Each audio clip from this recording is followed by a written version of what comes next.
Welcome to Bourbon School. I'm Marianne. And I'm Brian, and today we're going to give you our list of bottles that you should have on your bar cart at all times. Or stock your bar cart with. What are we doing? Keep on your bar cart. Keep on your bar cart. These should be readily accessible on your bar cart at all times. Coming right up. Okay.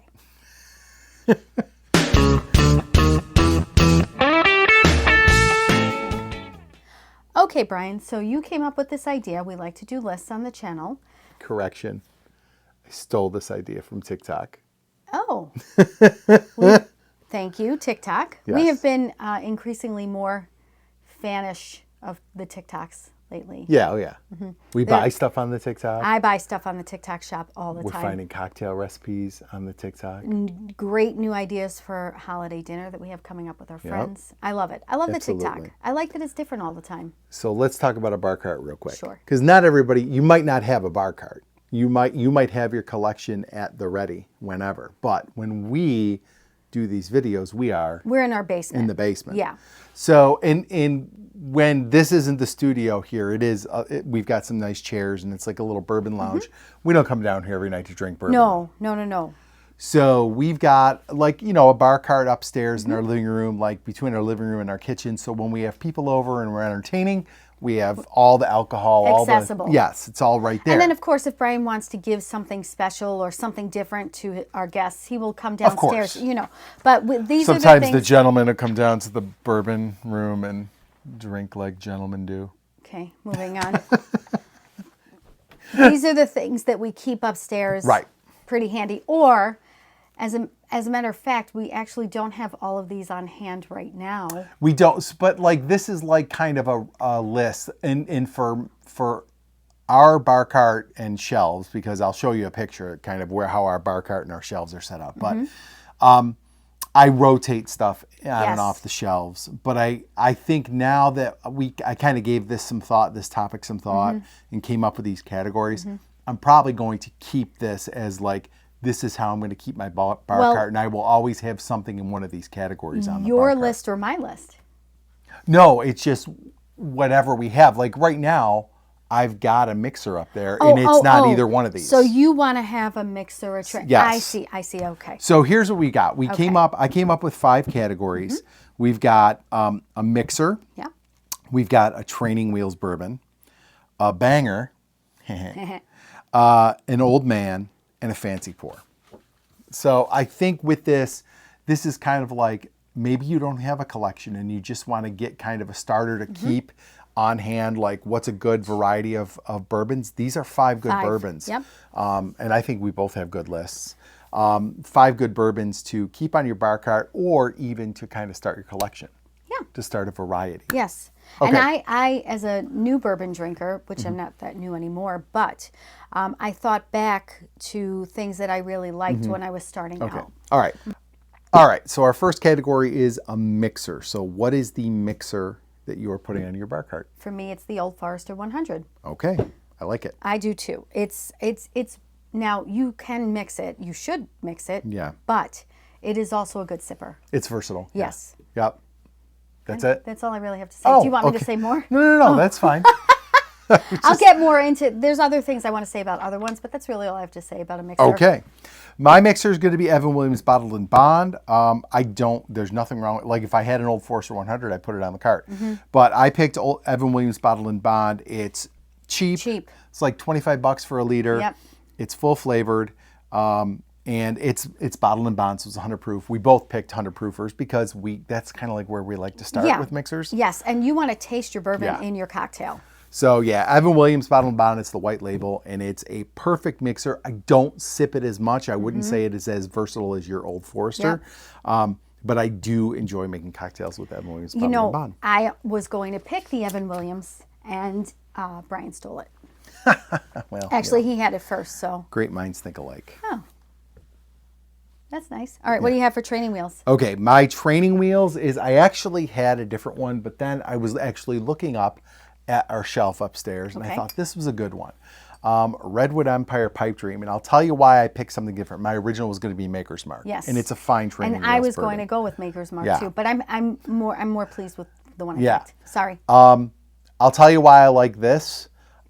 It's a little bit different. It's a little bit it's not a standard like staple legacy distillery. It's something maybe a little different. And while Maker's Mark or Buffalo Trace or some of those, 90 proofers, and when we say training wheels, we're talking about lower proof. Yep, something to get somebody started on drinking bourbon. Yep. I really like the flavors you get in Redwood Empire. I think that it really comes through with some age, even though it's only 4 years old. I feel like you get some wood spice out of it. It's a really nice full flavored one, and it's still only 90 proof, so it's not going to knock somebody off their feet. So that, I think, is a perfect training wheels bourbon. What's your training wheels? Mine, for me, it's the Four Roses small batch. And the reason why I think about that, it's a very light bourbon. It's a good sipper. Yeah. I remember distinctly asking for Four Roses when I first started drinking bourbon, especially when we were in the hot tub. It was something that I asked for all the time. I just recall saying, "Ooh, can I have the Four Roses?" Yep. I just think it's a very light, easy, doesn't burn your face off going down. I think it's a really nice introductory bourbon. All right, that's a good one. I like it. Hey, thanks. Okay, next was our banger. Okay. All right. So my turn? Yeah, go ahead. Okay. So for me, it's the Elijah Craig Barrel Proof. Now, I know that we do reviews on the A, B, and C, as they come in. But I have to tell you, for me personally, I'm going with an Elijah Craig Barrel Proof that's a pick.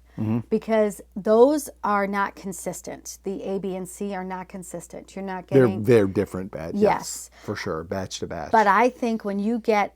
an ECBP that is a pick. I have never had one that isn't a banger. Never had a bad one. No, they're delicious. Yeah. So for me, that's my okay. banger. That's a really good one. Hey, I like thanks. That one. Okay, my banger, and there's going to be no surprises here. The only surprise is I don't have one on the shelf, and that's Old Forester 1920. We need to rectify that. It is the high proof bottle that got me started, and I think it is a classic bourbon. And it also has those Brown-Forman notes in it, the banana, and like the bananas Foster almost. I really like 1920. And I think if you want to get somebody into a higher proof bourbon, that's one. Or you just want to have a higher proof bourbon on your cart, throw a 1920 on there. And I think anybody you give to is going to be it's so pleased delicious. with it. Yeah, it's a so nice good. one. Yep. All right, next is the Old Man. You go first. This just means something with some age, okay? Like Brian. Oh, man. Anyway, you're not far behind. That's all I'm saying. The Old Man is just something with some age. You kind of know our feelings on age here. We don't like it too aged. Agey? Yeah, like I really do feel there's diminishing returns when you go over maybe a number like 12 or 15. Brian's favorite term is musty. If it's too old, it gets musty. I mean, I've had Knob Creek 18, I've had Elijah Craig 18, I've had some Pappy 15, and none of it comes off as bitter. I feel like I should remember the Knob Creek 18, but I don't. You do not. No, you would not. Not after that night. So my Old Man, and this is another one that probably is not surprising, is Knob Creek 12. Oh, God, I love that one $50 so much. a bottle. I think it is the best value as far as age statement goes. And I always say it's optimal Knob Creek. It's not crazy high proof. It's only 100 proof. But I think it's a perfect proof to get the age and the to taste the age in it. And I love Knob Creek 12, and that is my aged Old Man pick for your bar cart. I love that pick. I love it so much. So for me, I picked the Eagle Rare 10-year. Okay. I think it's really delicious. We actually gave one away at our first bottle share that we had. And it just is, hold on, I did write some notes here. You get, it's just a nice light oaky flavor when you drink this. I think it's a good, for me, it's a good sipper. Yeah. I like a warmer, I get those warm, burny feelings, the Kentucky hug, I love it. And I just think this is a solid pour. Okay. Cool. All right. And then lastly is, I feel like we should have monocles for this. A fancy pour. Okay. I want to go last. You want to go last? Yeah, Okay. because I can talk forever about my pick. Oh, okay. So my fancy pour, and this is, you know how we do. Marianne actually kind of went outside the lines here with her pick, but that's okay. That's But why I was surprised to say that, he was thinking we were going to have all these on our bar cart. And I was like, ooh, this one goes a lot above. yours is never going to be on our bar cart, probably. Yes, we will. Well, one maybe. day. We'll yes, see. I like it so much. So fancy pour is obviously something nicer, something maybe could be a little more rare, could just be a little more high end, something a little more refined, something that maybe has some cachet to it that like people will see on your bar cart and be like, ooh. Ooh, you have that. So mine doesn't have the cachet As of the kids would say, they'd say, ooh, you ate that. and left no crumbs. And left no crumbs. Mine does we're not. hip. Mine does not have the cachet of like a B-tack, but it does have some element of oohness. Oh, I just made that up. Stag, just standard Stag, used to be Stag Junior. It is a highly sought after bottle. It's a bottle that not everybody gets their hands on, and it is a bottle that is delicious. And if your scale slides up a little higher, this could be your banger. And then you can go for something even fancier for your fancy pour. But for us, this is a fancy pour. So I really love this. I love sharing this. I think I'm definitely gonna get a backup because I don't want to go through this and then be like, darn, I should have got a son of a backup. gun, I should have got it. But yeah, I think this is a really nice one to have on your bar cart as your fancy pour. This is the 24A. I have the 22B upstairs on the shelf. You'll see it in the photo.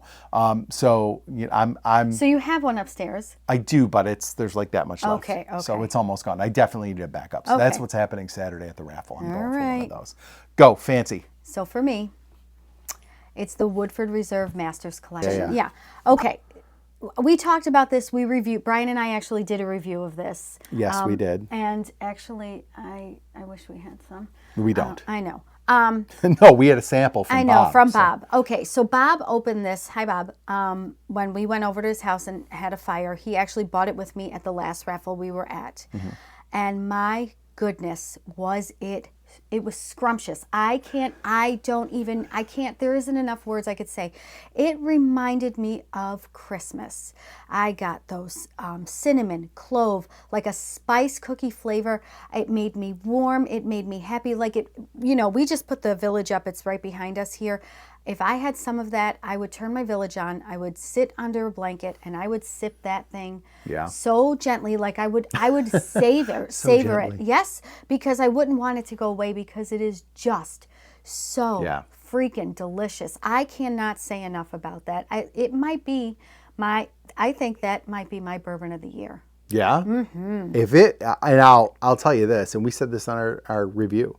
If it was $100 or less, it'd be on the shelf all the time. Right now. I would buy the Masters Collection over an Old Forester single barrel strength if it wasn't $140. My God. I thought it was, because I remember saying it's got a lot of those same notes, but it was so much more smoothed out. Sometimes the Old Foresters are just hot I got to tell you, and just punch you in the face. The Woodford was very smoothed out. It was very good. I got to tell you. Yeah. I'm willing to bend the rule here for $40. It's $40. $40 in the grand scheme of things. Maybe we'll end up with one on the shelf. We'll see. Oh my God, it is so delicious. And if Yeah. any of you have a sample out there that you're willing to share or part ways with, please send it our way because I love it so much. Yeah. I will take a picture of me sampling it by my village. You know, your friend up the road has a few on the shelf. A few. Oh, there's more than one at Sheridan. Oh, yeah. Kathy has Yeah, them. yeah, yeah. Oh, hi, Kathy. So guys, let us know in the comments, you've got these categories. Let us know what bourbons fall into those categories for you. And do you agree with ours? Yeah, and what do you think of our choices? And just let us know in the comments kind of where you would tweak it and what you're putting on your bar cart. Yeah. So if you like this video, please make sure to like, subscribe, share, and hit the bell for notifications. So you never miss another episode of Bourbon School. And we did not do this with anything to drink, so we have nothing to cheers. I know, but we also have to say, don't forget to watch the Whiskey 6 tonight. Oh, right. This is With- coming out. Walt and Tina from Frontiersman Adventures. Yep. All right. Okay. Thanks. Cheers. Cheers. No, Cling. high five. Oh, Okay. all right. Thanks for watching, guys. Bye.